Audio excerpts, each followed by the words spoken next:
নমস্কার বন্ধুরা, সর্বানিস কিচেন চ্যানেলে সকলকে স্বাগত জানিয়ে আমি আমার আজকের রেসিপি তৈরি করতে চলেছি। তাহলে দেখো আমি কি রেসিপি নিয়ে এসেছি। বন্ধুরা, আজকে আমি বানালাম মশলাদার পনির রেসিপি। এই রেসিপিটা দেখতে যতটাই সুন্দর হয়, খেতে ততটাই ভালো হয়। আমি তোমাদের সাথে আজকে এই রেসিপিটা শেয়ার করলাম। তোমরা তাহলে দেখে নাও আমি কিভাবে রেসিপিটা তৈরি করেছি। বন্ধুরা, আজকে আমি করব মশলাদার পনির রেসিপি। এই পনির রেসিপিটা কিন্তু এর আগে আমি অনেকবার বাড়িতে বানিয়েছি, সবাই খেয়ে সুনামি করেছে, সেই জন্য আজকে আমি তোমাদের সাথে এই রেসিপিটা শেয়ার করলাম। এখানে দেখো আমি নিয়ে নিয়েছি প্রায় 450 গ্রাম পনির রয়েছে। এখানে 1 টেবিল চামচ আমি পোস্ত নিয়েছি, 10-12টা কিশমিশ, কাজুও নিয়েছি 10-12টা ভেঙে নিয়েছি, আর নিয়েছি 2টো পেঁয়াজ, 2টো টমেটো, 6-7 কোয়া রসুন, আদার টুকরো, আর তোমার হচ্ছে 2টো কাঁচা লঙ্কা। তাহলে দেখো আমি কিভাবে রেসিপিটা তৈরি করি। দেখো একটা বাটিতে আমি প্রথমে জল বসিয়ে দিয়েছি। এবারে যে আমি 2টো পেঁয়াজ নিয়েছিলাম সেই পেঁয়াজগুলোকে কুচিয়ে নিয়েছি, লম্বা লম্বা করে দিয়ে দিলাম জলের মধ্যে। একটু সেদ্ধ করে নেবো সমস্ত পেঁয়াজ, আদা, রসুন আর টমেটোকে আমি সেদ্ধ করে নেবো। দিয়ে দিলাম 2টো টমেটো, আর রসুনটাকেও দিয়ে দিলাম, আর আদাটাকেও কুচিয়ে দিয়ে দেবো। দেখো আদাটাকেও দিয়ে দিলাম, একটু ভালো করে সেদ্ধ করে নেব। দেখো টমেটো পেঁয়াজটা আমি প্রায় 5 মিনিটের মতন একটু ভালো করে সেদ্ধ করে নিলাম। এবার গ্যাস বন্ধ করে দেবো, দিয়ে এটাকে আমি ভালো করে ঠান্ডা করে মিক্সিতে পেস্ট করব। দেখো পনিরগুলোকে আমি হালকা করে একটু এপিট ওপিট করে ভেজে নিয়ে তুলে নিচ্ছি।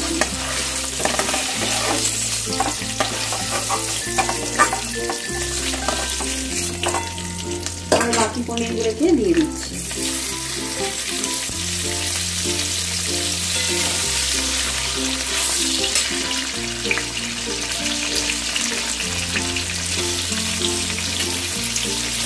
এই পনিরগুলোকেও এপিট ওপিট করে একটু ভেজে নিয়ে তুলে নেব। দেখো এই পনিরগুলোকেও আমি ভেজে তুলে নেবো। আমি আজকে জলের মধ্যে দেবো না পনিরকে, কেন হালকা করেই ভেজে নিয়ে তুলে রেখেছি, এবং যেভাবে করবো আমি মনে হয় না শক্ত হয়। আমি এর আগে অনেকবার বানিয়েছি বলি জলে আজকে আমি পনিরকে ফেলছি না।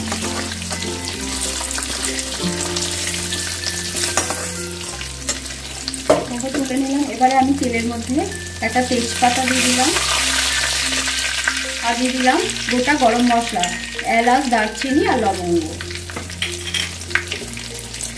আর দিয়ে দেবো একটু ঘি, 1 চা চামচের মতন একটু ঘি দিয়ে দিলাম।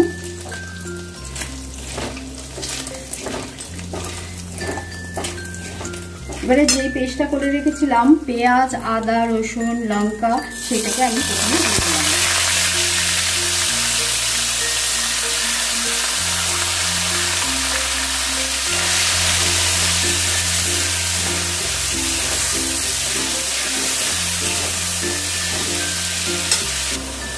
পেঁয়াজের বাটাটাকে দিয়ে আমি একটু ভালো করে একটু নেড়ে নিলাম, প্রায় 2-3 মিনিটের মতন। এবারে দিয়ে দেবো কাশ্মীরি লঙ্কা গুঁড়ো, 1 টেবিল চামচের মতন দিয়ে দিলাম,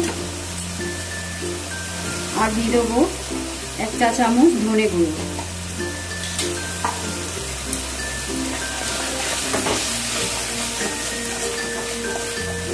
এই সময় নুনটাকেও দিয়ে দেবো পরিমাণ মতন।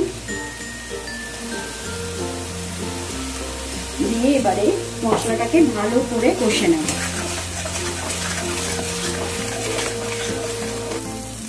দেখো মশলাটা ভালো করে কষে নিয়েছি, তেল রিলিজ করছে। একে একে এই পনিরটার একমাত্র টিপসই হচ্ছে মশলাগুলোকে একে একে ভালো করে কষানো। এবারে আমি যে কাজু, কিশমিশ আর পোস্তটা বেটে রেখেছিলাম সেটাকেও দিয়ে নেব।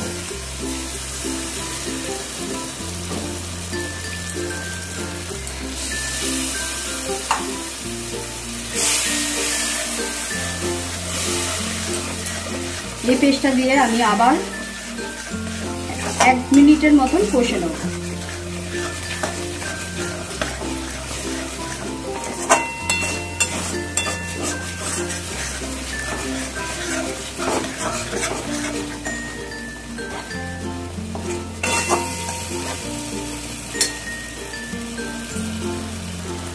এক মিনিট কষানোর পর এবার আমি টক দইটা দিয়ে দিচ্ছি।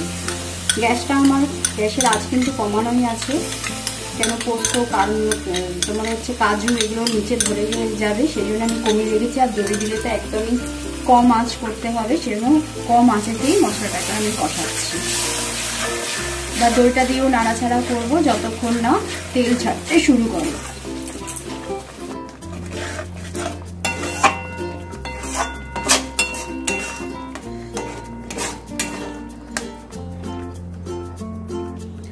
বন্ধুরা এই রেসিপিটা এতই সুন্দর, শুধু একটু গ্যাসটাকে কম করে, গ্যাসের আঁচটাকে কম করে একটু ভালো করে কষিয়ে কষিয়ে নিতে হবে। দেখবে আস্তে আস্তে তেল ছাড়তে শুরু করে দেবে। তারপরে আমি এর মধ্যে জল দেবো না, জলের পরিবর্তে আমি দুধ দেবো, দিয়ে পনিরগুলোকে দিয়ে দেবো। কিন্তু খেতে বিশাল টেস্টি হয় এটা। লুচি, পরোটা, নান কিংবা ফ্রাইড রাইস, পোলাও সব কিছুর সাথেই যায়। দারুণ লাগে বন্ধুরা এই রেসিপিটা। তোমরা একবার এই রেসিপিটা ট্রাই করে আমাকে কমেন্ট বক্সে জানিও কেমন লাগলো।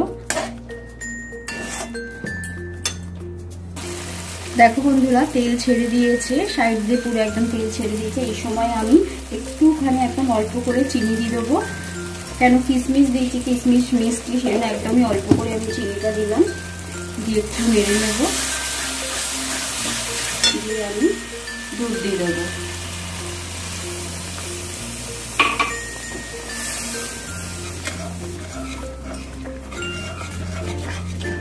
দুধটা দিলে কি খেতে আরো টেস্টি বেড়ে যায়।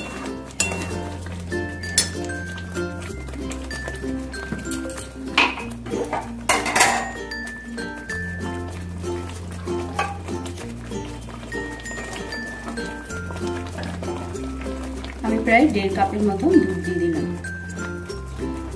যে যেরকম গ্রেভি রাখবে সেরকম অনুযায়ী দেবে। দুধের পরিবর্তে জলও দেওয়া যায়, কিন্তু জলের থেকে দুধটা দিলে টেস্টটা আরো সুন্দর হয়, আর কিছুই না।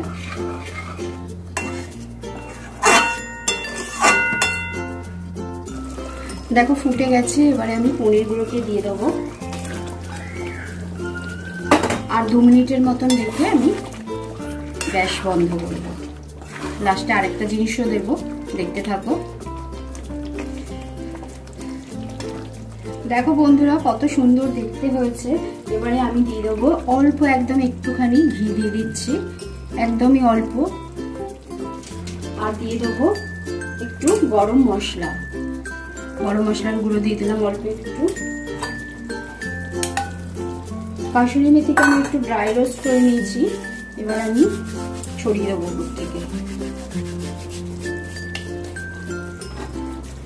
তাহলে রেডি হয়ে গেল আজকে মশলাদার পনির রেসিপি। তাহলে বন্ধুরা আমার রেসিপিটা যদি তোমাদের ভালো লেগে থাকে তাহলে লাইক করো, কমেন্ট করে জানিও কেমন হয়েছে আমার রেসিপিটা। আর আমার চ্যানেলটিকে সাবস্ক্রাইব করে আমার পাশে থেকো। সকলে সুস্থ থেকো, ভালো থেকো, পজিটিভ থেকো। আজকের মতন এখানেই।